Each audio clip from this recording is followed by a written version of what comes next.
네, 안녕하십니까. Good afternoon, ladies and gentlemen.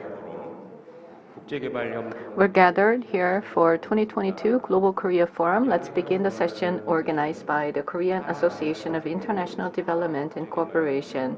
And the title of the session is Promoting Co-Prosperity and Solidarity between Korea and ASEAN and our cooperation for economic development. We will discuss various ways to promote cooperation. I am Kim Sung-gyu. I am president of the Korea Association of International Development and Cooperation.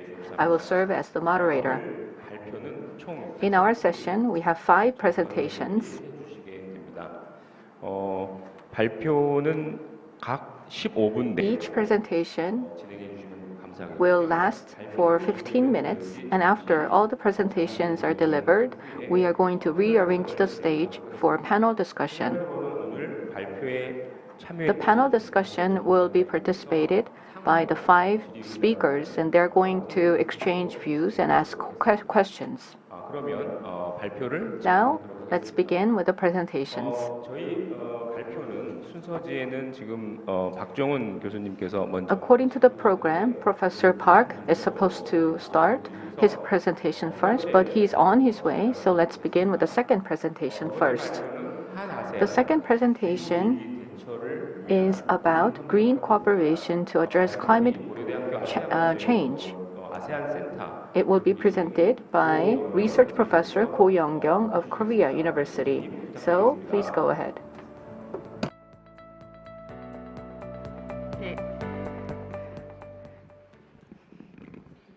발표를 맡은 고려대학교 아세안센터의 Good afternoon, everyone. I am Ko Young-kyung at Korea University. I thought I was going to be the second presenter, but now I am the first presenter. That makes me a little nervous.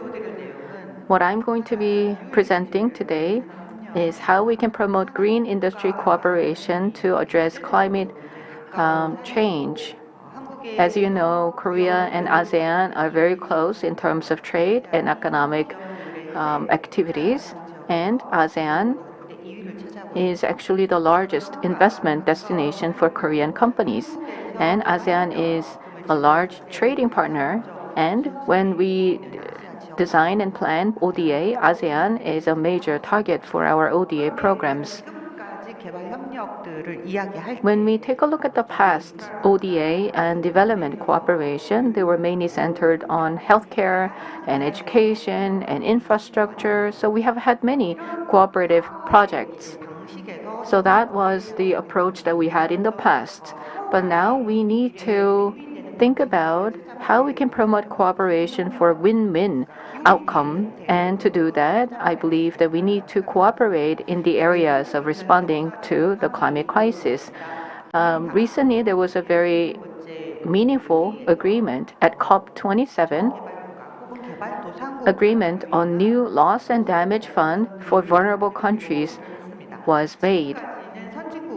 In the past, advanced countries have had more impact on climate change, but now there is growing sense of crisis for climate change in vulnerable countries and developing countries. So we have had discussions on how to support these countries, but now the international community has agreed to establish a fund to support vulnerable countries.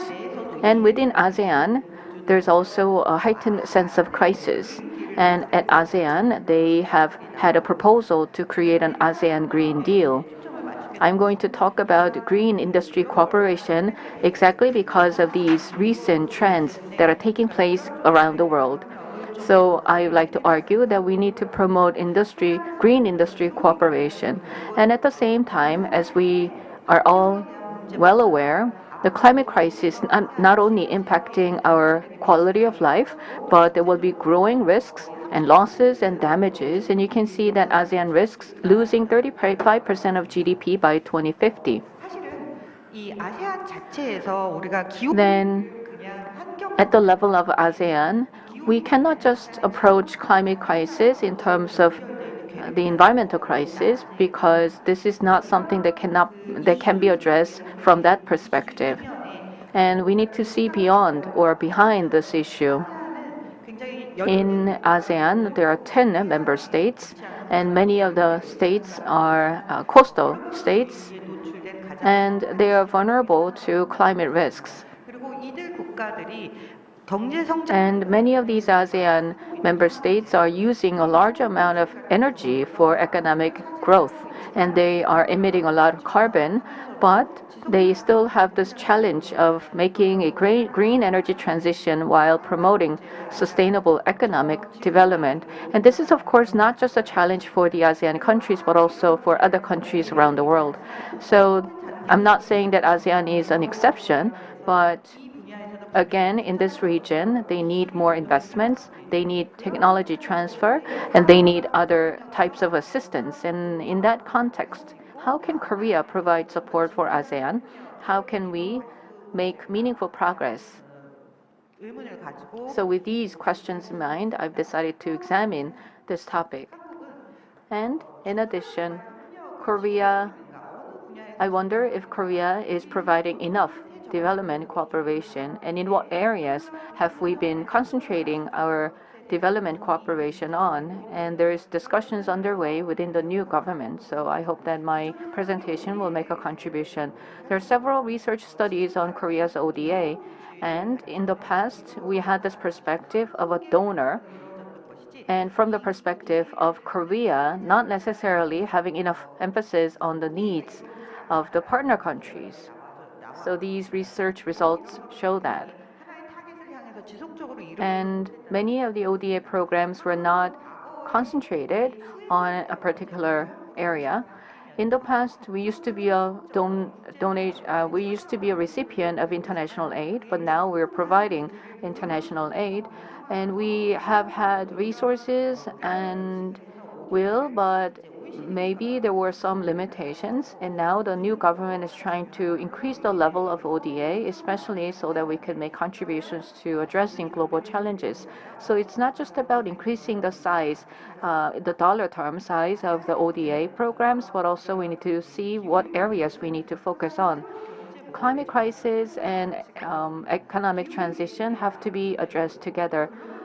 We are exposed to climate risks, and there is a lot of pressure from the outside on the environment. So there are these growing needs and challenges that need to be addressed in ASEAN. Let's take a look at the new economic framework. In the past, there was a linear cycle from raw materials all the way to production and sales, but now we are paying attention to reuse and recycle, and more in the form of a circular economy. So in ASEAN, they're also thinking about a circular economy. So a circular economy is not a linear economy. So it does not end with consumption, but it's more about reusing and reprocessing the used goods. So that is what a circular economy is about. And another economic framework called green economy has some overlap with the circular economy. A lot of people talk about green economy. It encompasses the entire ecosystem, and they put emphasis on eco-efficiency because humans are part of nature. So I would like to say that a circular economy is within the concept of green economy. As part of circular economy, well, as part of green economy, we're discussing a circular economy, but how can we implement a circular economy? So from the perspective of ASEAN, we need to take a look at some of the factors. 국가들이 기후 위기에 가장 In ASEAN countries, they are ranked high in terms of their risks, climate risks. So this will lead to lower quality of life, and this may have negative impact on the GDP growth rate. And when you look at natural disasters in Asia, many coastal countries and less developed countries suffer from natural disasters. And when you think about the impact of these natural disasters, it's quite concerning, because going forward, their damages will increase. Now, there's a need for an economic framework shift. When you look at the US and Europe, they import a lot of materials from ASEAN countries, and they put requirements on environment and carbon emissions, and such restrictions on carbon emissions impact exporters in the ASEAN countries. So there will be tightened environmental regulations and carbon regulations. And in order to address them, we really need to go ahead with energy transition and industrial restructuring. and technology transfer and assistance will be needed. And secondly, while promoting green economy, we need to find new growth drivers. In ASEAN countries for the past 20 years, they achieved more than 5% economic growth annually, but still there are growing gaps among the ASEAN member states and also within each of these ASEAN member states. So in some emerging countries, there's a middle income trap, and they need to find new economic growth drivers. As you may know, many ASEAN countries argue for digital economy and circular economy, and they also want to achieve an inclusive growth. So these are the kinds of economic frameworks that ASEAN member states are trying to achieve. So there are many ASEAN initiatives, including the framework for circular economy. So they have specific implementation goals, not only digital transformation, but also green transition in individual ASEAN countries, but also as ASEAN as a whole. And they try to reduce their carbon emissions, but to what extent? They have carbon emissions reduction targets, and they have put them into law, and they're trying to ask their industries to reduce carbon emissions, and they are now on track to implement these programs. And by 2050, ASEAN wishes to make progress. So there's a climate vision announced by ASEAN, and they are now in the process of creating a roadmap to achieve this vision. But the circular economy in ASEAN may, of course, definitely provide opportunities, but at the same time, we need to remember that there are going to be some hindrance or obstacles that may prevent them from achieving a circular economy. There may be some legal frameworks in place in some countries, but in other countries they are not. And some countries have clear visions, but other countries don't. So there are these gaps and differences, and how can we support their transition to a circular economy and green economy, and Korea can provide assistance and cooperation. There is an international cooperation partnership for economic transition in ASEAN, and European Union is active in this regard. They have very clear set of goals and objectives, and one of them is serving as a partner for ASEAN so that EU can help ASEAN countries to receive technical assistance and support from European countries. And Australia is also working closely with ASEAN countries. In particular, they have some specific programs for support. Japan does not have a specific or concrete plan, but the Japanese government announced that they will invest about 1 trillion yen to help ASEAN countries achieve decarbonization. There's no specific plan yet, but in terms of infrastructure, Japan has been investing heavily in ASEAN in terms of infrastructure. And at the same time, China is trying to provide assistance to speed up energy transition and green transition in ASEAN. Now, the Korean government also has circular economy plan and Green New Deal, and they have a set of policy objectives. And within this framework, Korea and ASEAN can cooperate for green transition. And I believe that we need a more specific framework. Currently, we have the Green ODA to the level of OECD countries, and the new government is going to increase ODA for green cooperation. And there's initiative announced already, but when it comes to specific concrete plans as well as long-term roadmap, we are rather lacking. So we need to improve in these areas. There is a growing importance for international development cooperation, especially when it comes to the relations between Korea and ASEAN member states. We need to strengthen cooperation. In the past, we had a new Southern policy, and such cooperative relations have not been nurtured enough because they are part of the other initiative of the new government. So we lack strategic branding, and we do not have flagship programs. And when you think about green transition, we need to provide technical assistance, and we also need to apply digital technology. So digital technology and digital Green New Deal will be an area where Korea is competitive. So in these regards, Korea and ASEAN can develop an international development model that will enable that. so that the two parties can respond to common global challenges. And in doing so, we may have a more future-oriented approach. We can put more emphasis on green transition, and we can also use Korean companies' advantages and their competitive technologies to help ASEAN member states. 네, 제 발표는 So this is the end of my presentation. Thank you for your attention. 고영경 교수님 감사합니다. Thank you, Professor Ko. Another big round of applause. Thank you.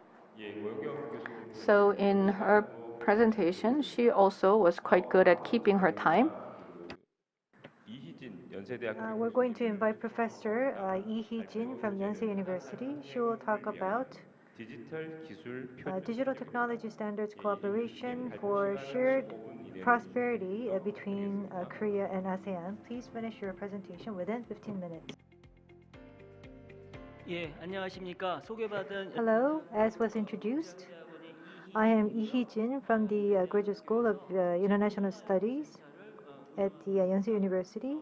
I'm currently operating the International Standards Research Center.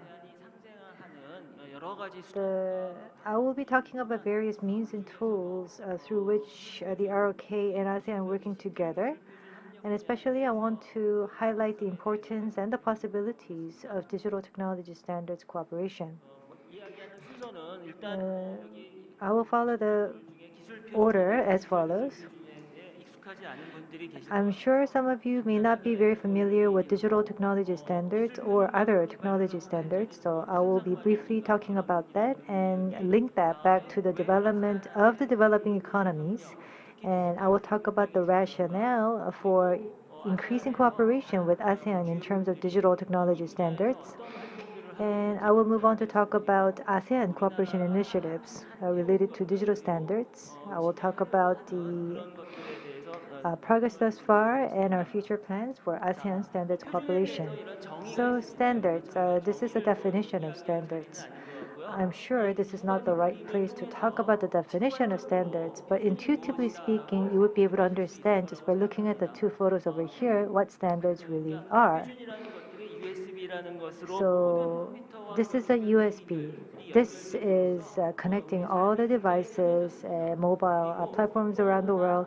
So that's actually making our lives very convenient. 자체에 대해서 제가 말씀드리는 건 아닌데요. I'm not just talking about USB in and of itself, but developing a standard that allows the manufacture of such USB could be gaining a lot of profits, of course, economically as well, but they can actually improve their future value because the relevant technology will be developed going forward, and the company that has the technology could actually present a direction for development.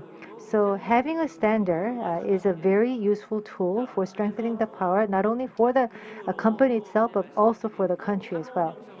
So it gives interoperability. So this is a very useful tool in trading as well.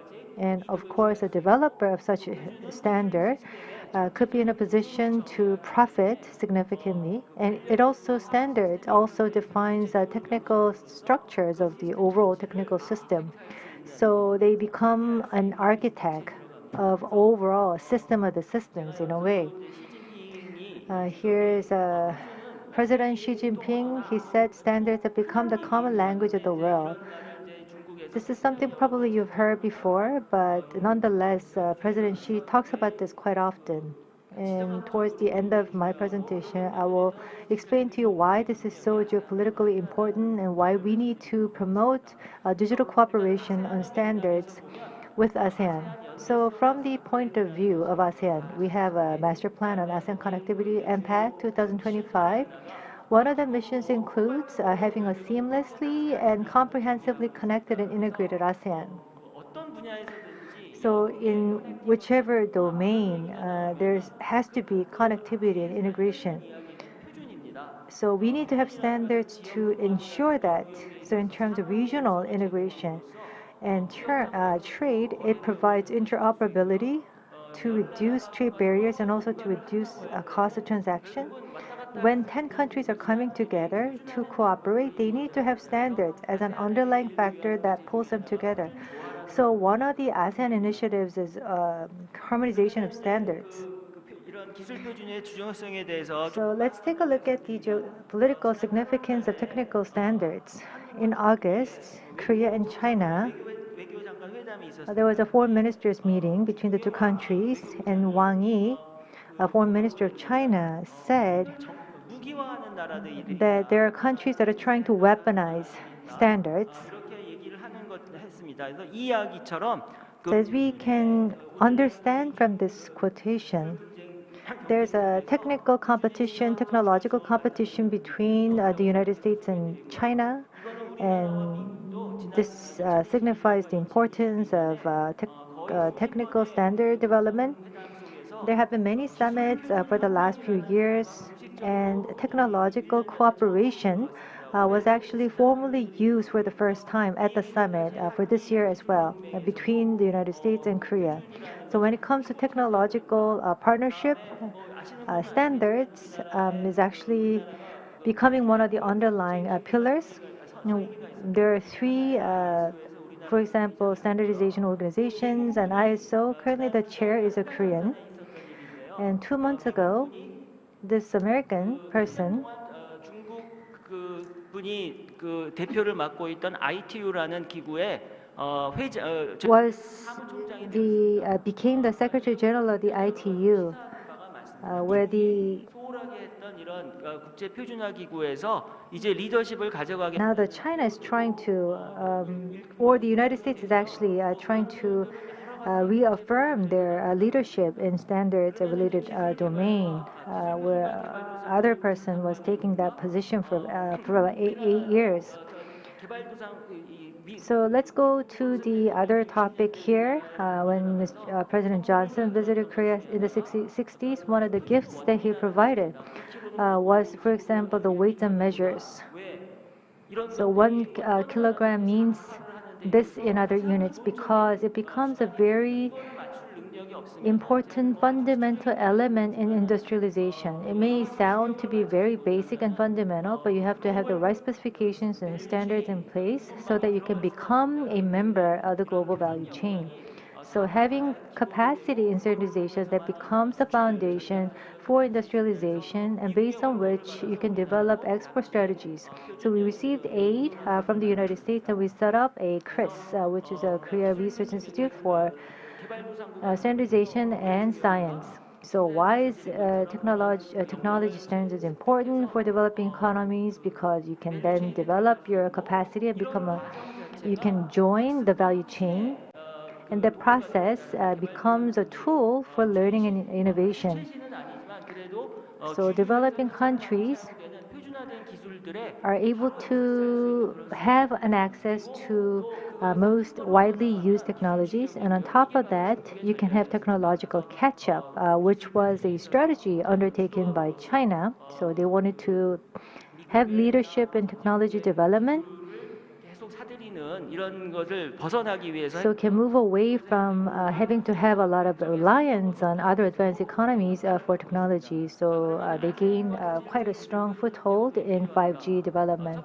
So why do we need to work together with ASEAN in this domain? Because connectivity is and also the standardization harmonization. They're the two critical tasks for ASEAN, especially given the current geopolitics.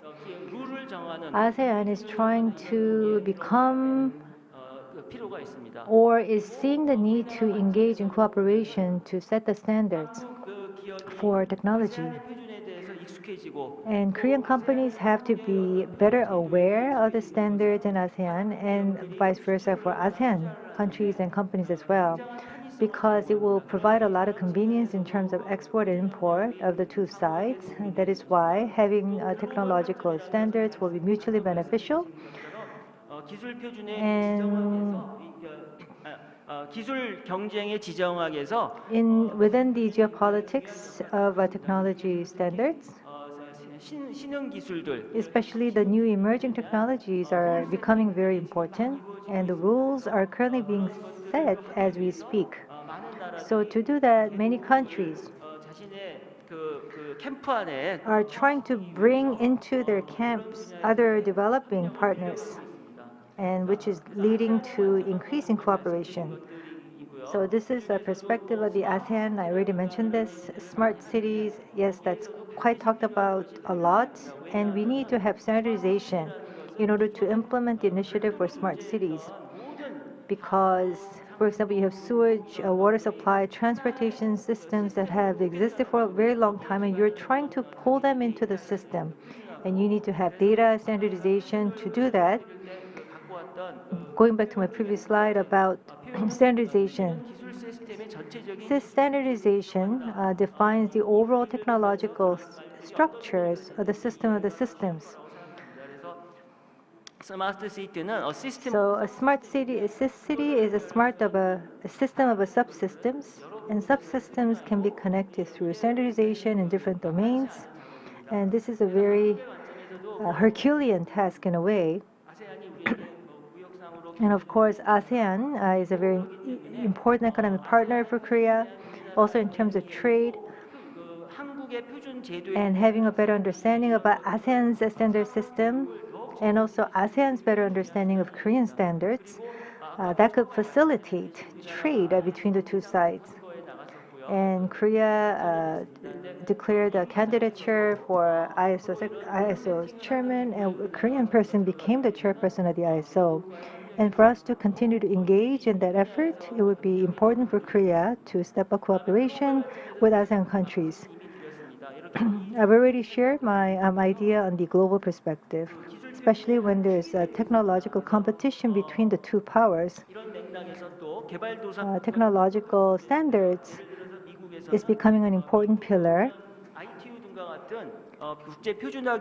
And the United States is trying to enhance its leadership in organizations such as ITU. And there's a lot of demand for increasing its role in USAID standardization. And the UK is also taking a similar position. And Korea should not be left out of this discussion because this is also going to be important for ASEAN as well. This is just to cite an example. From the Foreign Commonwealth and Development Office, this is their recent notice that they want to conduct a research on Korea's digital technology in terms of the background documents and the offices involved, that there's a lot of implications for development or development cooperation. So it is a development cooperation related issue and also geopolitical issue, which is a big concern for many countries. And there are also a lot of initiatives underway at the ASEAN level for standardization for technology. And also EU has a very strong initiative in this regard. They are recommending the ASEAN and other countries start something anew in completely different areas rather than the areas that they have been involved in. Digital trade standards, that's one of such efforts as well. Now, we have the International Standards Infrastructure Cooperation Program that is being implemented for developing countries, and we need to do this in a very systematic manner. Now we're trying to come up with ASEAN-Korea Standards Cooperation Network, which is a proposed plan. And also for the new emerging areas, we're trying to promote expert cooperation and also between policymakers, and also to nurture future generation leaders. These programs are currently being prepared as we speak, which will go a long way towards making Korea and ASEAN as important partners for each other. Thank you very much. 이진 교수님께서는 한아세안 Professor Lee talked about a cooperation in digital technology standards for shared prosperity between the two sides, ASEAN and Korea. So thank you very much for finishing your presentation within time. The third presenter is Professor Park Jung-hoon. He's currently working as research professor at the Institute for East Asian Studies at Seogang University. He's going to be discussing the Indo-Pacific strategy for co-prosperity. So please limit your presentation to 15 minutes.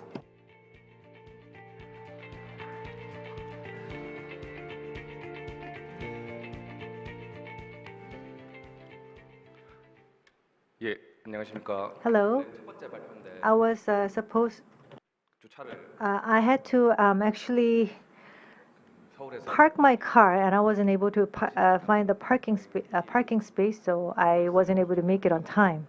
I had no idea that the COEX parking lot would be this busy. 저희는 이제 지금 같이 연구를 진행하신 고려대학교 신재혁 교수님께 Jae-hyuk Shin is a co-author of this presentation material, but he's attending another event, so I would have to just speak on his behalf as well.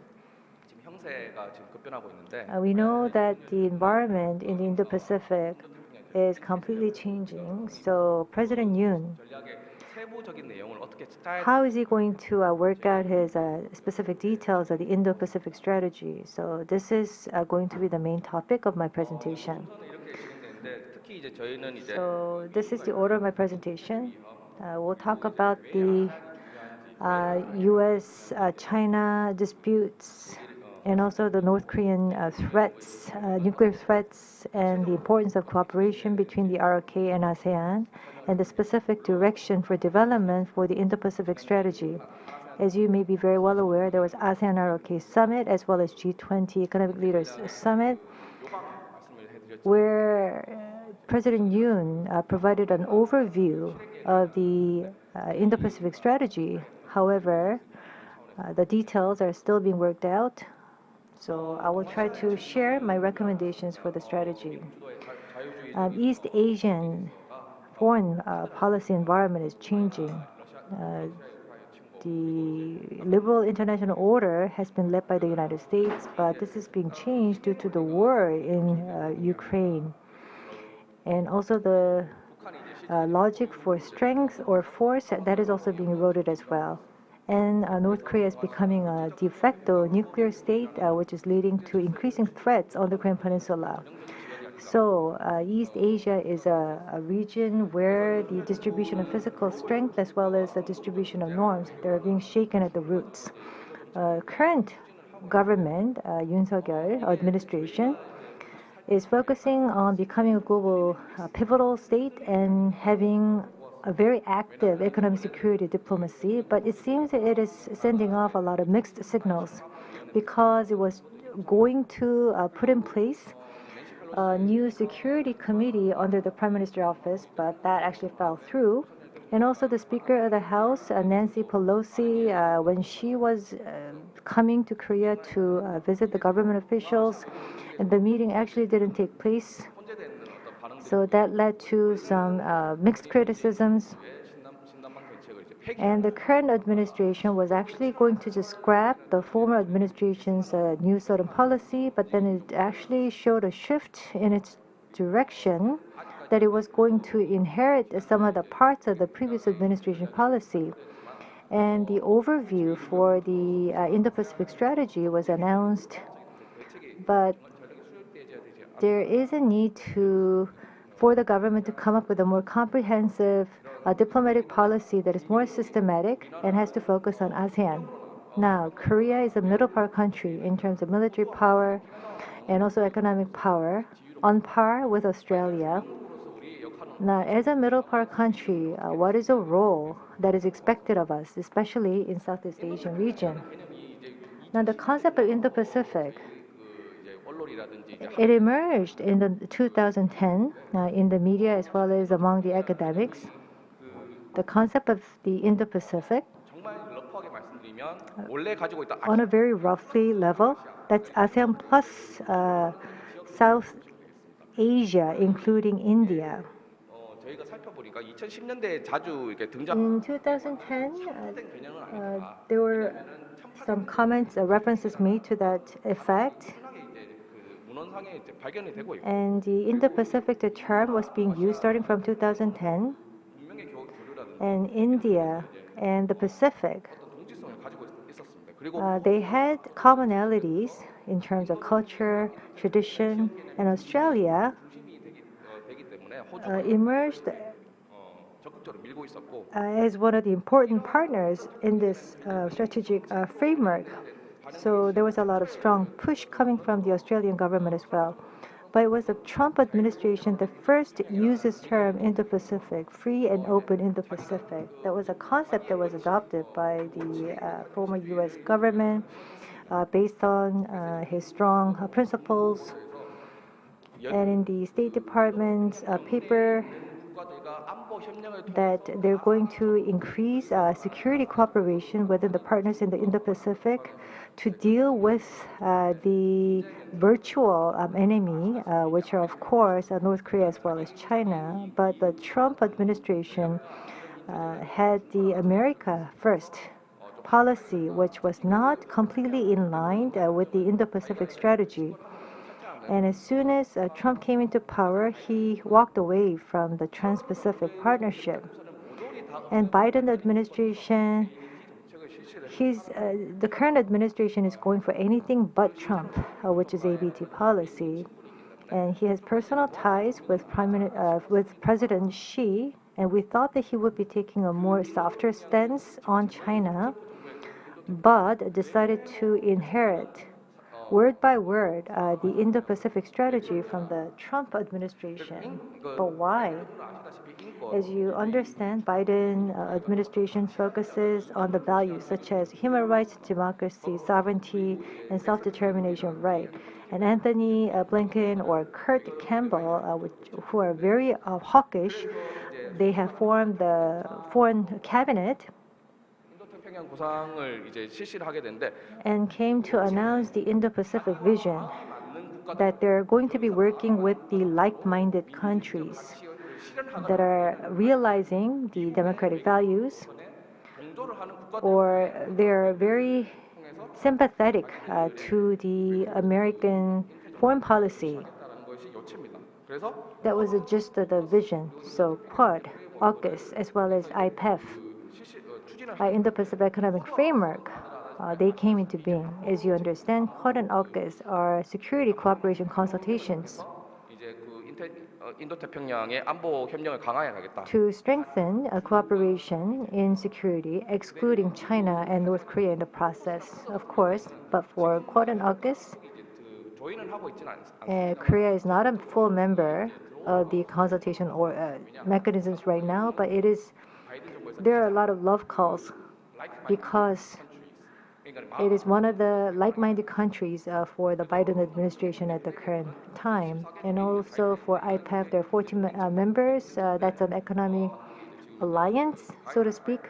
And Korea is a founding member of the IPEF. But authoritarian regimes such as Myanmar, Cambodia, and Laos, as well as China, they're excluded from the framework for now because they're not like-minded.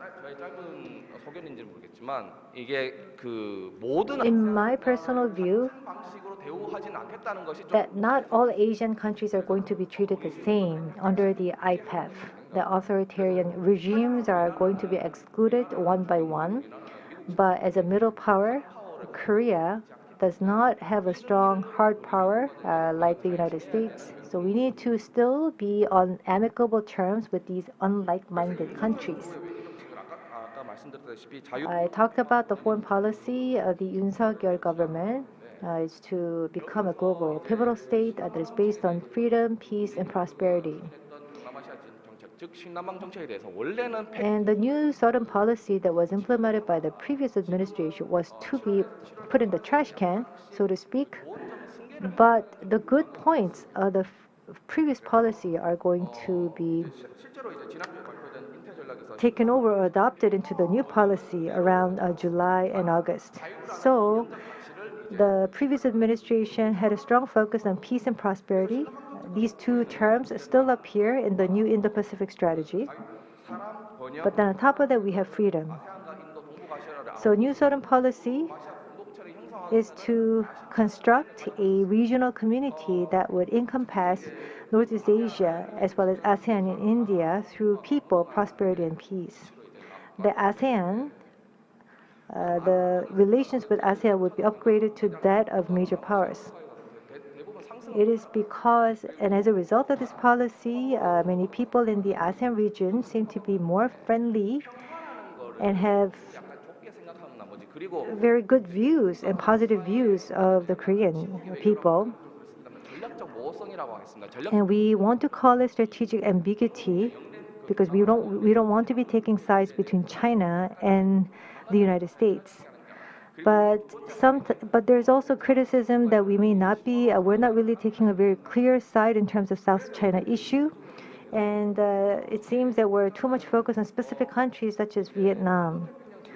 포용을 하면서 So what the current administration is trying to do is to embrace the former New Southern policy, but to move away from having reliance on any specific country, and at the same time strengthen coordination and cooperation with the United States. So it's a quite complex task at hand. 그래서 미중 경쟁이 격화가 되면 Because the competition between the United States and China is intensifying, 공세적인 전략에 대해서 중국도 나름대로의 China is also taking its own strategy in order to deal with the containment against the regime. 아시아의 자신의 영향 For example, Belt and Road Initiative, BRI, which is aimed at strengthening its position within countries in the region.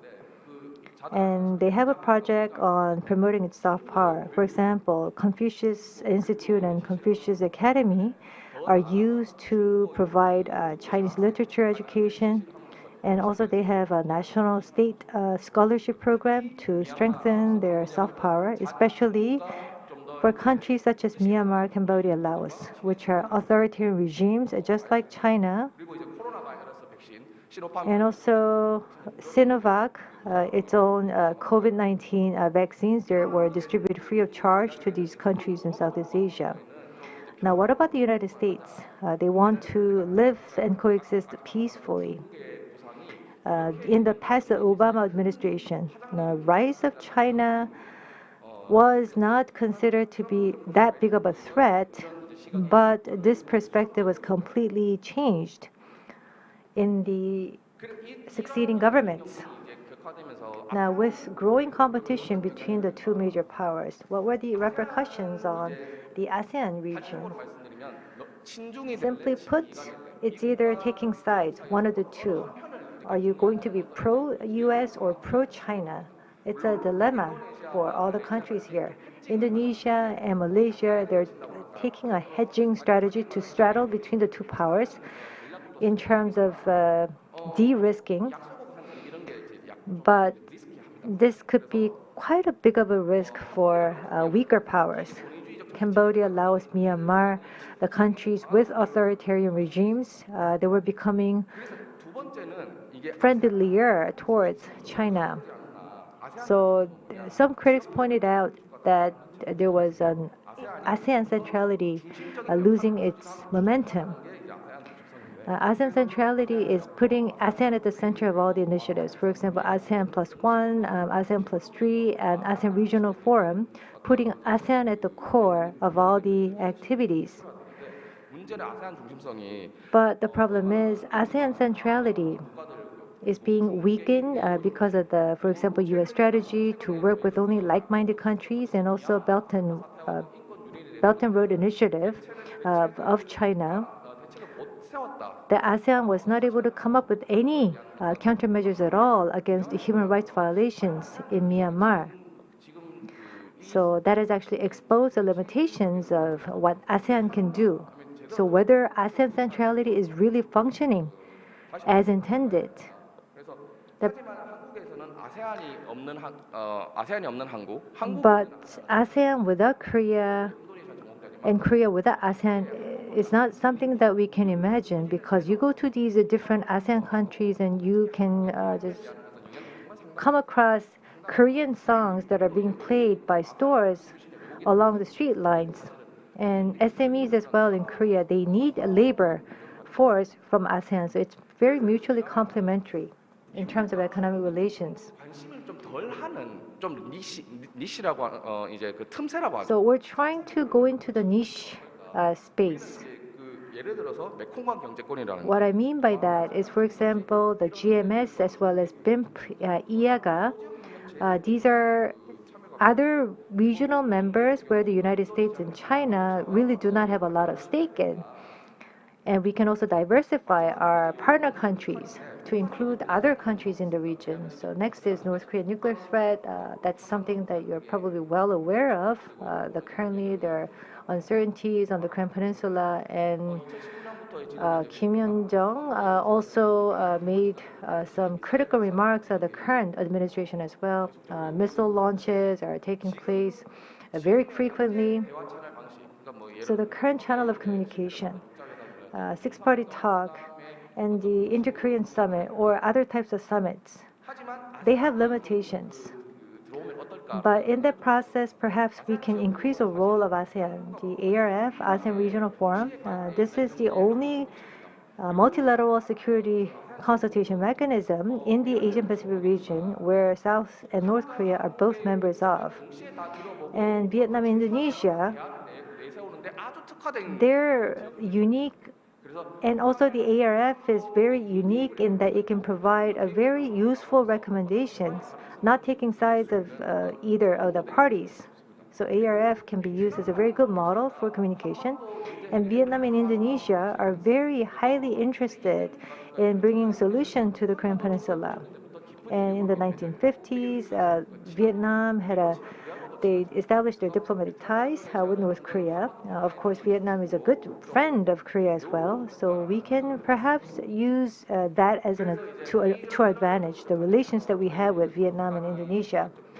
So we have 5 recommendations for policy development. First is that we embrace the Indo-Pacific regional concept that is oriented by the United States, and to take an active part in forming the international order based on rules. Second, we need to critically adopt the New Southern policy, but need to diversify the partner countries. One of the biggest alternatives could be Indonesia. They're trying to relocate their capital city, and they also have a strong need for technology transfer from Korea. So we need to work more closely with these countries. Third, we need to proactively let the world know of the current status of Korea as a middle power country. We're one of the 10 powerful countries in terms of economy, military strength, and so forth, as well as culture. So how are we going to do that? We can do that through niche countries, as I mentioned before, or BIMP, EAGA, as well as GMS. Fourth is to strengthen security cooperation with countries in the region, together with ARF and other ASEAN multilateral security consultation mechanisms. ARF could be an alternative channel of communication to alleviate tensions in the region.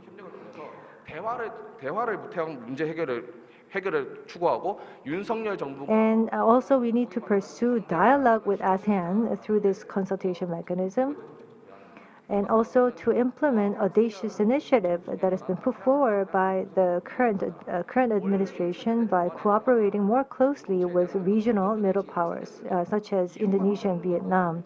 Next is recognizing ASEAN centrality in the formation of East Asia community. So ASEAN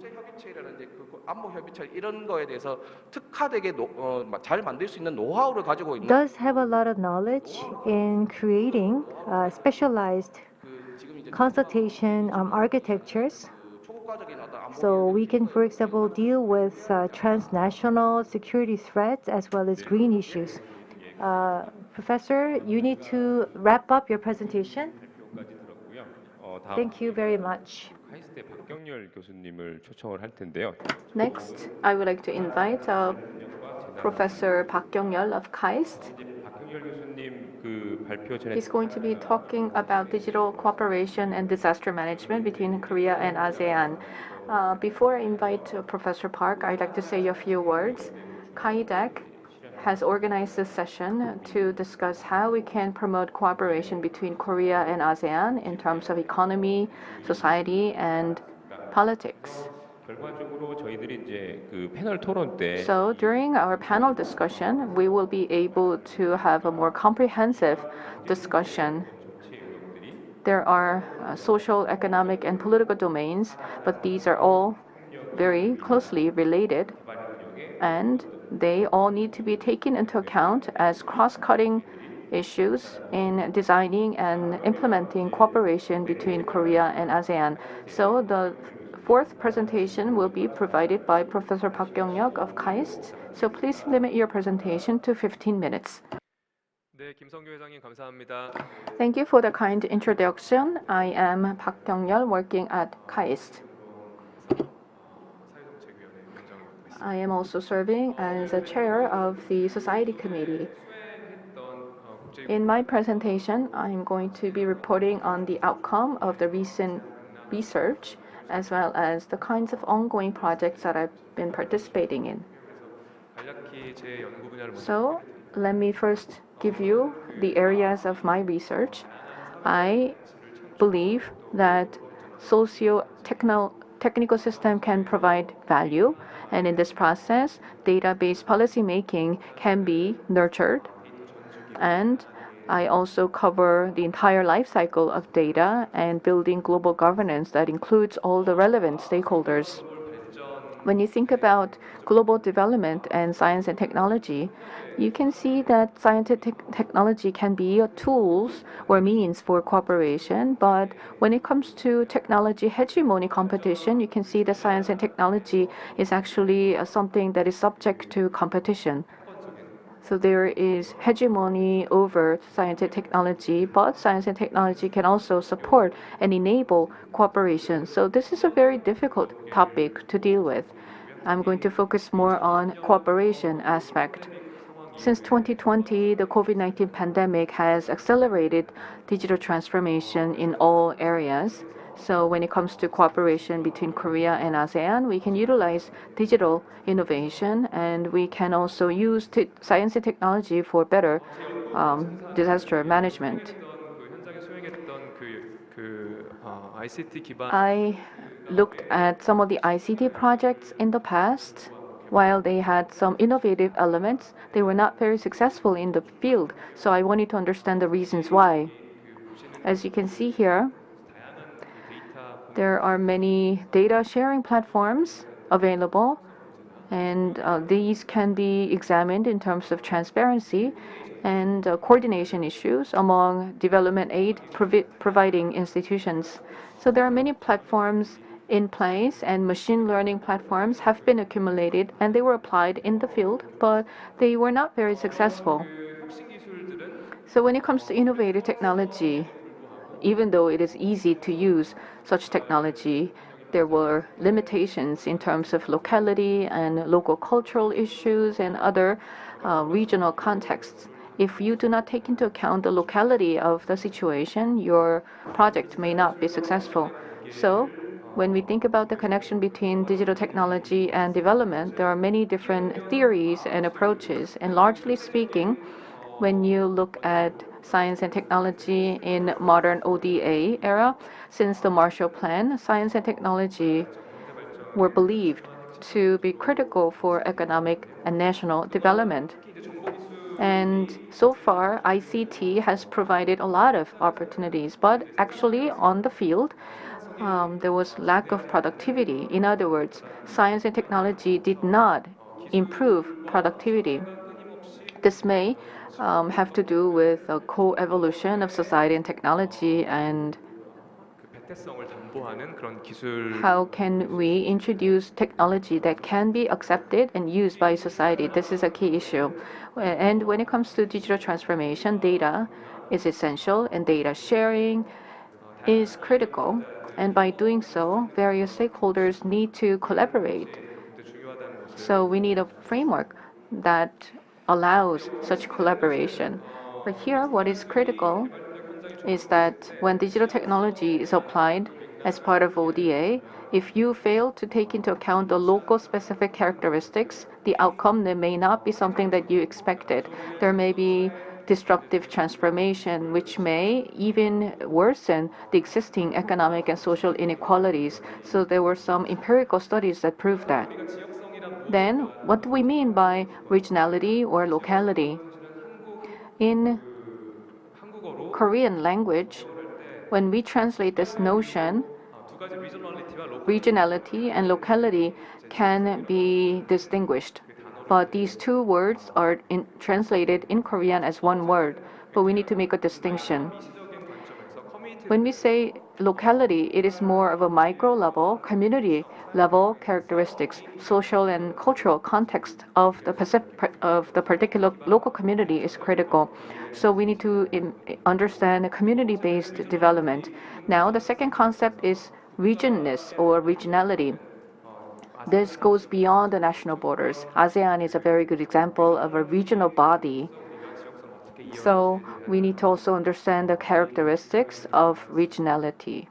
그래서 디지털 전환과 아세안의 지역 Then, from the perspective of regionality of ASEAN and digital transformation, we need to think about the geographical accessibility and physical space in the era of digital transformation. How can we define a new concept of regionality? 그 아세안의 관점에서는 그 So, from the perspective of ASEAN, digital cooperation initiatives have been launched. By 2025, they wish to implement this digital master plan. 특히 8개의 And in this digital master plan, they have 8 desired outcomes. But what is interesting is that number 1, of course, it's overcoming the COVID-19, but from number 2 to number 8, you can see that their desired outcomes are more about input-oriented, increasing the mobile phone and mobile communications penetration and e-governance and other supplier-centered frameworks. 그 기존에 2017년에 나온 In 2017, they had ASEAN Connectivity 2025. 적보다 이제 접근 And here, they focused more on connectivity by increasing various kinds of input. So on the right-hand side, you can see that digital inclusivity and the 8 desired outcomes are laid out to promote digital inclusiveness and infrastructure and economic development. So this is a more comprehensive master plan, but still it is more supply-oriented. So when we pursue cooperation with ASEAN, we can point out this limitation. And secondly, ASEAN is a regional consultative body, but each ASEAN member state has its own unique context. So we need to understand the unique socio-cultural context of each ASEAN member state. 발전되고 있는 그런 제한되고 있는 평가 지표들이 있는데 There are several performance indicators, but these are still mainly very much input driven. And when it comes to education and institutions and human resources, there's some emphasis, but these are not comprehensive and multi-level enough to include all the stakeholders, because we not only have stakeholders at the local level, but also national, regional, and international level. So we need to develop a more sophisticated and comprehensive performance indicator model. And the 8th desired outcome for digital cooperation is disaster management area. This is going on quite well. And they have the ASEAN Coordinating Center for Humanitarian and Assistance on Disaster Management. And they call this AHA Center. It's located in Jakarta, Indonesia. And ASEAN AHA Center is very active in terms of sharing of information and data. And as you can see here, 아세안 지역이 굉장히 in ASEAN, they have had many natural disasters and emergencies. There was a major tsunami, and in 2013 in the Philippines, there was a Yolanda typhoon, and in 2018 there was another massive tsunami. So this region is vulnerable to natural disasters because of the geographical situations. So now ASEAN has been working hard to prepare better for natural disasters. So nationally led, regionally enhanced, and internationally supported as necessary is the slogan for their disaster management cooperation. And ASEAN has been working to advance their disaster management mechanisms, and many academic studies have been conducted, and I believe that we can make a contribution as well. In the past, they had poverty map, and household survey was conducted to create a poverty map, and they had to visit individual household to collect information. But now, we can use satellite images and other data points to create a poverty map more efficiently. So in this case, we use the remote sensing data to create a before and after images of the natural disaster. And this shows in what areas we need to put most resources. So this is about maximizing the input of resources to respond to the damages caused by natural disasters. And not only this, we have many other data points that are available. So this is a possibility that we can further explore in the future. And finally, I'd like to discuss some implications and future directions. First of all, implications on digital cooperation, implications on disaster management cooperation, and implications on academic research cooperation. About digital cooperation, you can see that there are several high-level discussions and announcements about the importance of digital cooperation. And since 2020, the Ministry of Science and ICT and the Ministry of Foreign Affairs and other agencies have come up with a more comprehensive ODA strategy where it includes components of data and digital cooperation.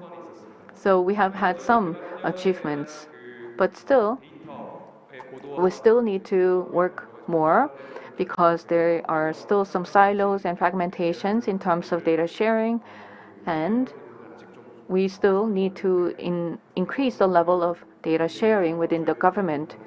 So within ODA, we need to have better data governance. And as for working with ASEAN, we need to take into account very unique and different characteristics of each ASEAN member state. So we need to include them in our strategy and planning. So SIDA, UK, and other agencies, you can see that there's a cross-cutting issue that needs to be included for each ASEAN member state. So by taking this approach, you can create a virtual cycle between the assistance agencies and the field. And there's regionality as well as locality of ASEAN member states, digital acceptance and digital infrastructure and digital system. They all vary depending on each state. So we have to take them into account when developing a strategy for digital cooperation. And as Professor Lee Yi-jin mentioned, in terms of rule setting, the Korean government can play a more active role. So what is most important is, as I said before, currently our programs and projects are mainly supplier-centric, but if you share data, if you go ahead with digital cooperation, you first need to identify the needs, the specific needs of the partner country, and then develop strategies to address them. Now, moving on to the disaster management cooperation, there was the first Korea-ASEAN disaster management ministerial meeting in October this year, and they had a discussion on building a governance system for disaster management.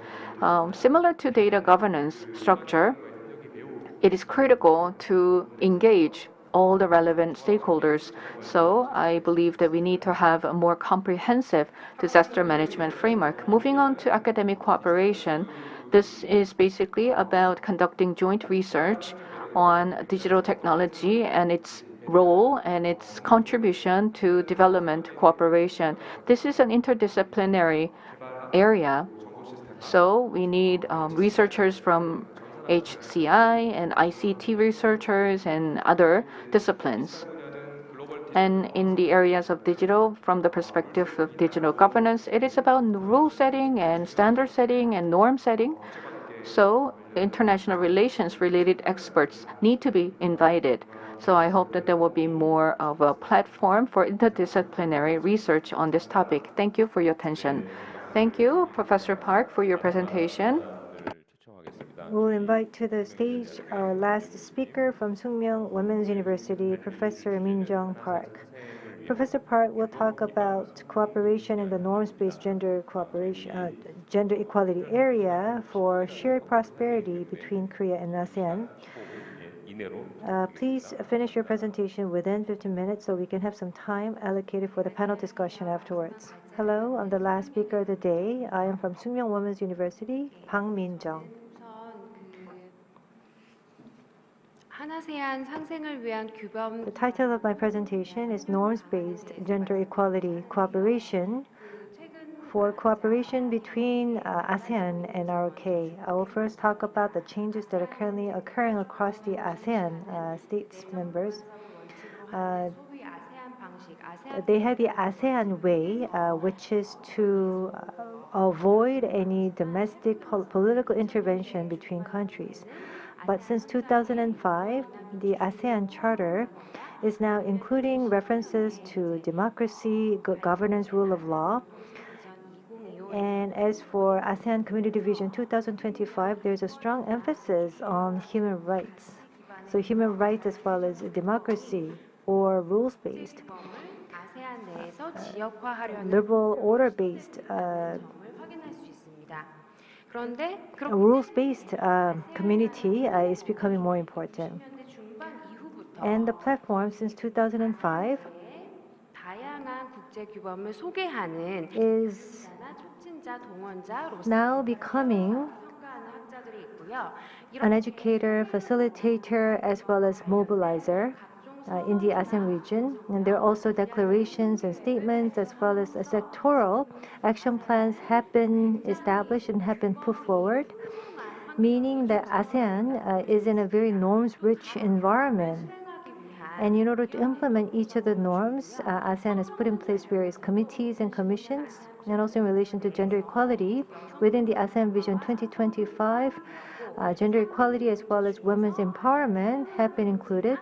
And social and cultural community of the three community is to take responsibility for implementing the vision. Since COVID-19, within the ACRF and the implementation plan, in the process of responding to the pandemic and recovery, gender mainstreaming is very important. And because of such changes in ASEAN, the United States, EU, as well as Australia and Canada, now ASEAN is now working very closely with these countries to promote gender equality. And since they were established in 1967, and only in 1975, ASEAN came to establish the subcommittee on women. They didn't use the term gender equality, but more so on women. So they set up this subcommittee on women. They've been having these annual meetings afterwards, and through which, in 1979, as was adopted at the UN General Assembly on CEDAW, which is the Convention on the Elimination of Discrimination Against Women, ASEAN played a role in promoting ratification of CEDAW. But not all of of course, all the ASEAN member states have ratified the CEDAW, but they have the obligation to report to UN ECOSOC in terms of the implementation of the state report, the action plans, but this is actually quite weak. And only in 2001, this committee was upgraded as a general committee, and in 2012, it was upgraded further to the Women's Ministerial Meeting for ASEAN. Every 3 years, they meet together to look at the rights and interests as well as empowerment of women and girls and promotion of gender equality and enhancement of welfare. These are the ministries that are involved: Cambodia, Indonesia, and Malaysia. These three member states have a government-led ministry of women dealing with women-specific issues. 그래서 이 여성에 관한 아세안 위원회를 중심으로 해서 So with the ASEAN Committee on Women, especially since 2000, various declarations as well as action plans and joint statements were adopted to that effect. And ASEAN has been making effort for the regional initiative on gender equality promotion and protection. Various, for example, vision statements and vision papers have been published to that effect. But of course, the key here is to implement them. 공무원들이 모여가지고 All the government officials will come together to have a meeting and to set their priorities for each year. They're translated into action plan or work plan. And under the current work plan, there are 7 priority areas. 보시면 As you can see here, 작업 계획에서 나왔던 this is before and after. So priority areas from 2016 and 2020. And compared to that period, now the current period focuses more on having deeper discussions on gender equality, but previously they used a very abstract term for women, but now they have gender segregated statistics, and they also have a strong focus on gender streaming, mainstreaming, and to also have a gender sensitive public administration. So they're trying to gather together all of the 10 member states as well as Annex 2 ASEAN-related organizations. All of these stakeholders in ASEAN are to introduce gender mainstreaming and also to introduce gender-sensitive public administration. That means that the norms on gender equality have actually been upgraded to the next level. Of course, action plans have to be translated into action. However, there are limitations when it comes to the structure of ASEAN because for gender mainstreaming, there are various organizations involved and they have to take part in the process. But there's no coordinator to balance the interests of different organizations, not like EU-EC. So even if there's an effort made towards gender mainstreaming, there's no centrifugal force or coordinator. So ASEAN has structural limitations in that regard. That is why in June, in the UNSDG report, many of the ASEAN member states, especially in terms of SDG 5, gender equality, they're not making a lot of progress in that regard. So structural limitations could be addressed by having alternative mechanisms. These major partner countries of ASEAN, through the action plans that they have, are now including gender equality, gender mainstreaming issues. That's what exactly the United States is doing, not only for the social and cultural area, but also for development cooperation. And as for the EU, starting from 2023, 2027, the action plan has already been agreed upon, and it was also unveiled within political security cooperation and social cultural cooperation. They have an action plan for gender equality. For our neighbors, China and Japan, they're not making any references to gender equality in their work plans. And as for Russia, they're dealing with gender equality from the point of trade and investment in the economic and cooperation domain. As for Australia and India, they're having these detailed targets and goals for gender equality under social and cultural cooperation. What's interesting here is that Australia, they're trying to promote gender mainstreaming in the Asia-Pacific framework for cooperation. Korea in 2021-2025, which is a current work plan for the political security cooperation and social cultural cooperation. There are items that have been clearly specified for gender equality, but they're defined to a narrow term. So for example, gender equality is mentioned as part of labor equality and also a part of human rights promotion. So gender mainstreaming is not really fully incorporated across the full range of cooperation, unlike what Australia is doing. Next, Canada, under social cultural cooperation, they're promoting gender equality, but specifically speaking, it's mostly related to women cooperation. And New Zealand, they're promoting gender equality in governance and human rights and decision making. And the 11th partner for ASEAN as a dialogue partner, which is the UK, in all of its cooperation domains from politics, security, social, cultural, gender equality is defined as a very specific target and goal.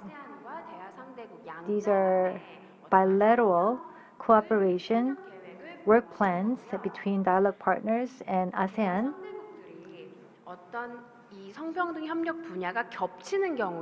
If there is any overlap in gender equality cooperation, they are to promote changes within ASEAN 진전을 한 and to make advancements in specific sector. For example, for women, peace and security, WPS, and UN Resolution 1325, UN Security Resolution 1325, that's involving more women in the process of decision making and also for promoting peace.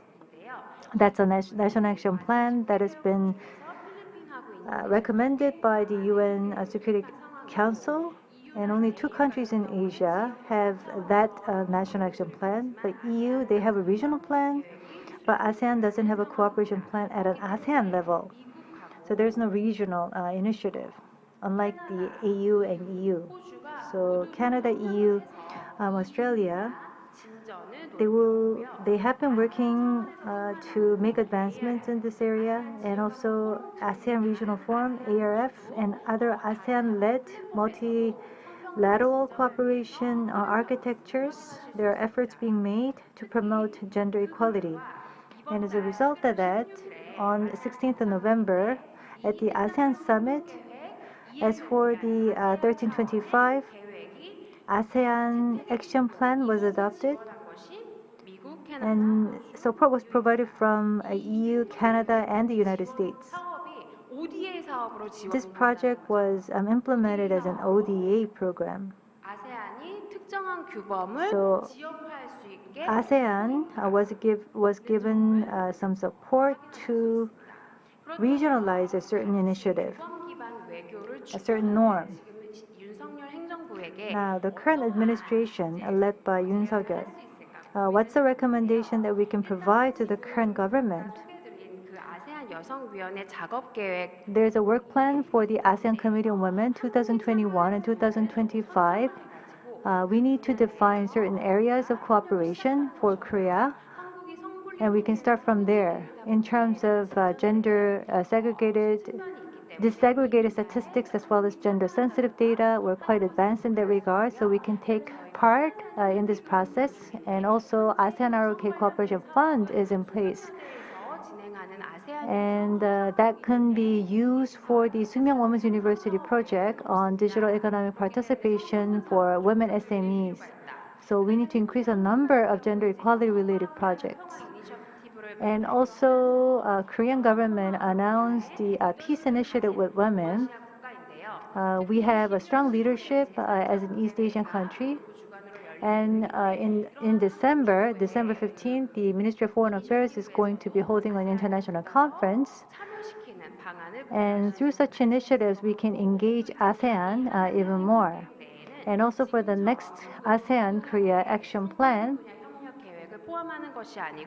we should go beyond just including gender mainstreaming and gender equality in some of our cooperation plans.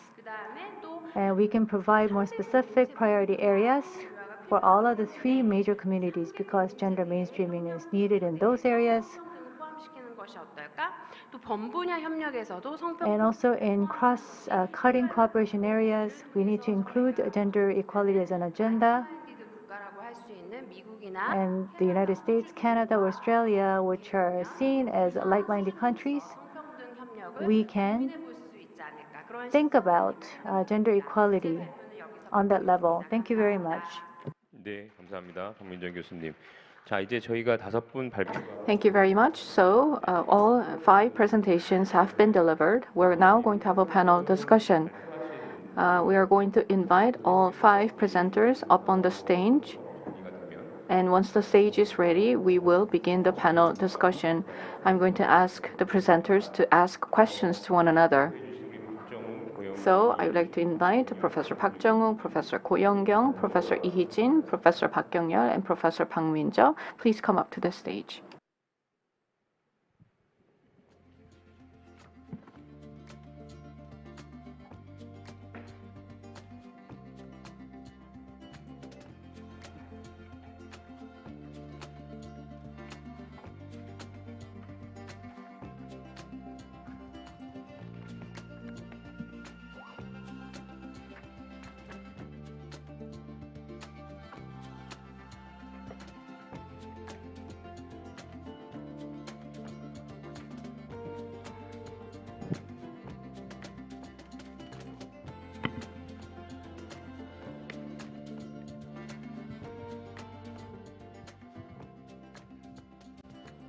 네, 안녕하십니까? 저희 Hello, everyone. Let's begin the panel discussion. I am once again Kim Sung-gyu, President of KAIDEC. 발표가 너무 중요한 발표. These 5 presentations were really important and they were full of content, but so I wasn't sure if we were going to fit all 5 presentations within the given time. So I know that there was a lot of time pressure, but I would like to thank you for keeping time. So we have about 10 minutes for panel discussion.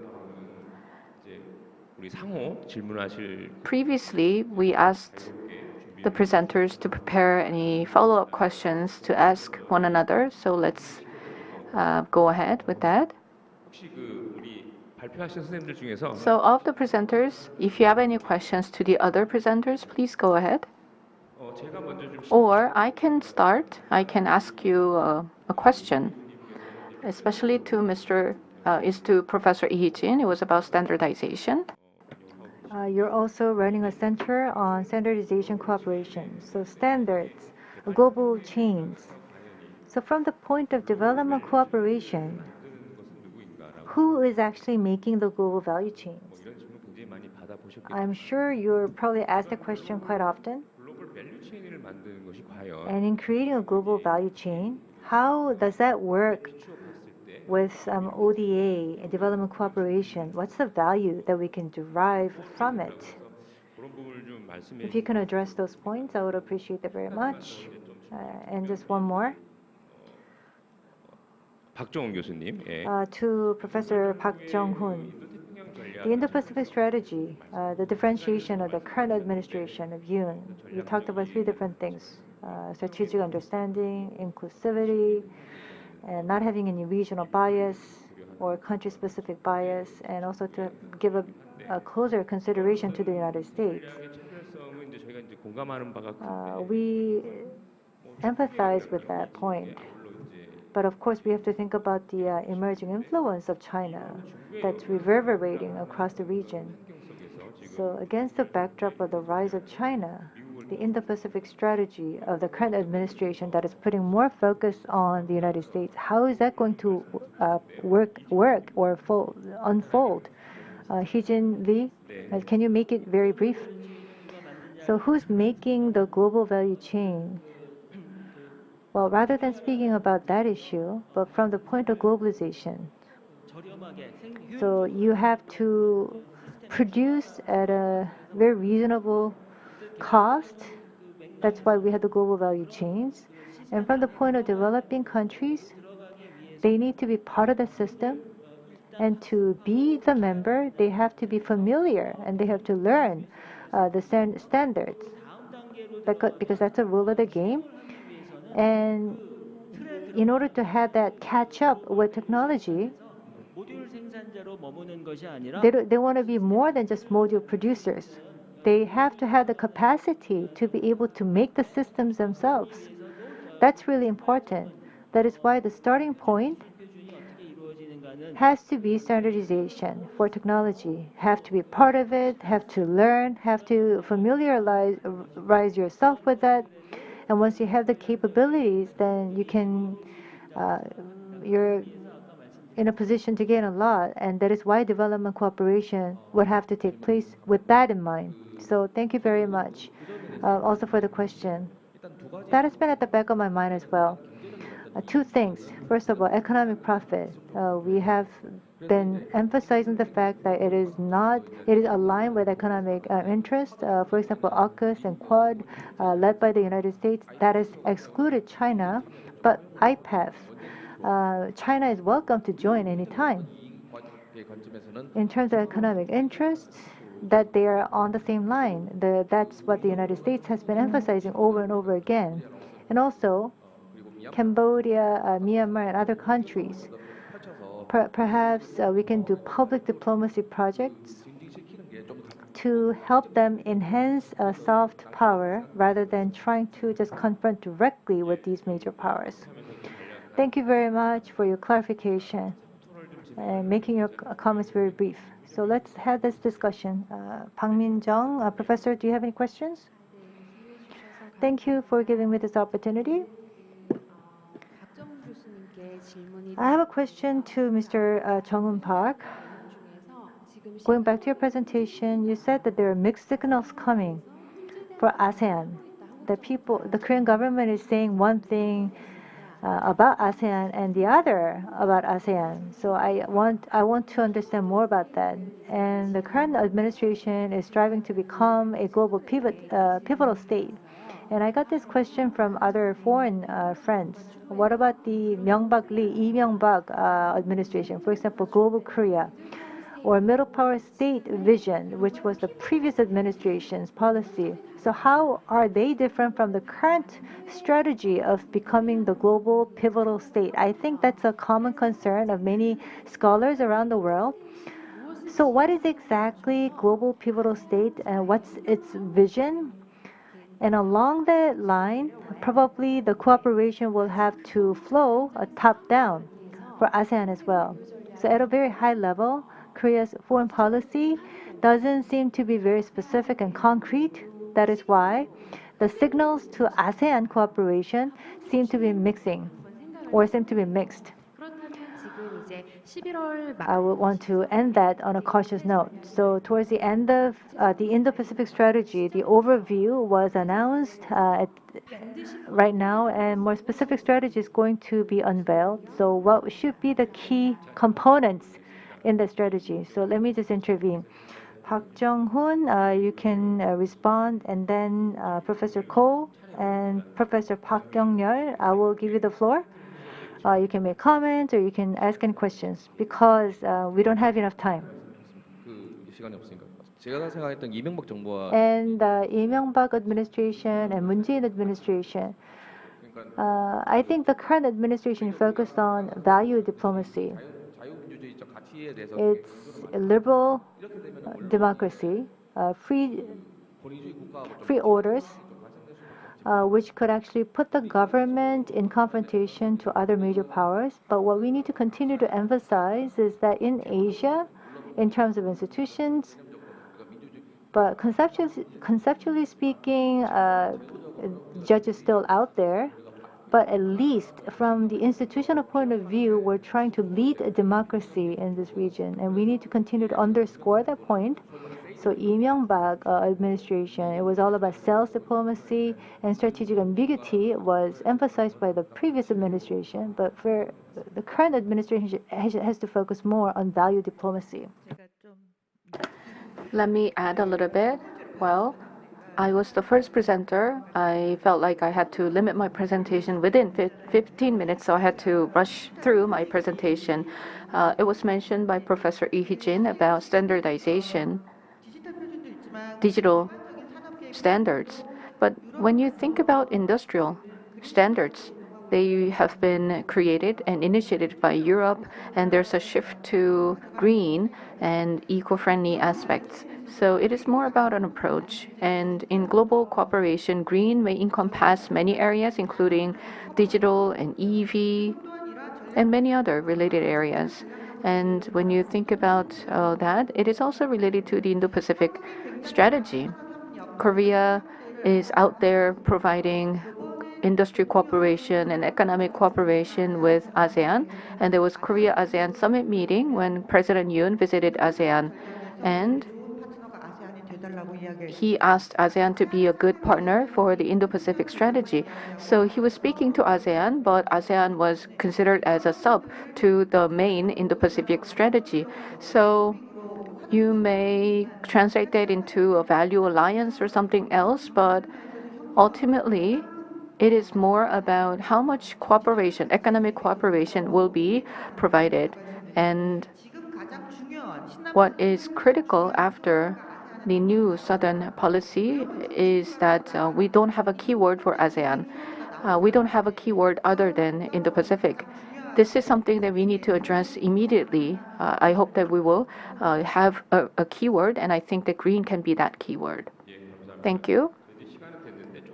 We may go a little over time.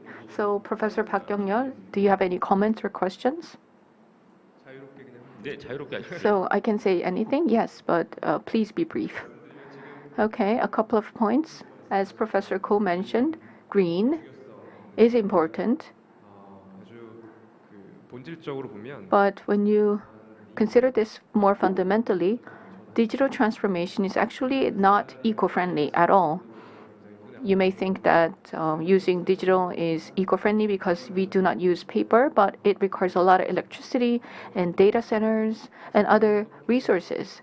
Therefore, 넷제로를 we have to think about digital transformation in the context of net zero.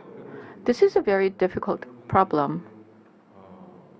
세부적인 So I believe we need to have more in-depth discussions on this. And as Professor Park mentioned, value-driven diplomacy. Recently, the Korean government has been focusing on digital freedom. But when it comes to the specific action plans or domestically and overseas, we still need further discussion. And when you look at global value chains or digital transformation in developing countries, how are they going to play out? I think there are risks and there are opportunities. When it comes to risks, of course, there's a risk of technological dependence. And from the perspective of data, citizens in developing countries are not well represented in the global data sources, and researchers from developing countries are not well involved or engaged in this process. But when it comes to opportunities, when there are no regulations, you can find chances for innovation. So in these developing countries, they are applying for patents, and also face recognition technology was advanced in some of the areas where there's no regulation. So innovation can prosper in areas where there's still no regulation. So I think that there are both risks and opportunities. We need to take a balance between the two. Thank you. Thank you. It is time to wrap up the session. 이 패널로 나오신 분들이 이제 관련된 연구를 계속 진행. We have these presenters who have been conducting research, so we are going to put together their research findings as one document and provide them with you. And with that, let us conclude the session. Thank you.